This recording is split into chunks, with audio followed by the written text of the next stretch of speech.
आजादी देनी पड़ेगी, आजादी छीन के लेंगे, आजादी जोर से लेंगे, आजादी गिरबान से लेंगे, आजादी छीन के लेंगे, आजादी पाकिस्तान जिंदाबाद जिंदाबाद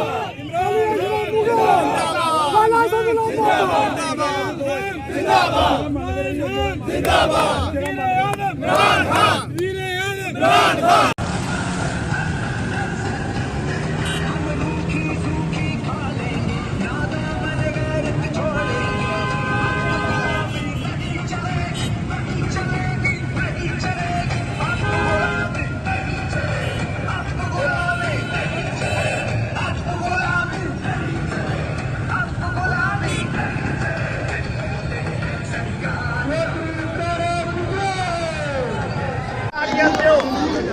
ਅਸੀਂ ਕੋਈ ਕਿਉਂ ਨਹੀਂ ਮੁਖਤਾਰ ਦੀ ਕਿਆਦਤ ਦੇ ਵਿੱਚ ਅਸੀਂ ਇੱਥੇ ਗ੍ਰਿਫਤਾਰੀਆਂ ਦੇ ਆਏ ਹਾਂ। ਬੱਬਰ ਸ਼ੇਰ ਗ੍ਰਿਫਤਾਰ ਕਰੋ, ਕੋਈ ਹੈ ਕਿਉਂ ਨਹੀਂ ਮੁਖਤਾਰ ਦੀ ਗ੍ਰਿਫਤਾਰੀ ਦੇਣ ਨਹੀਂ ਛੱਡਣਾ।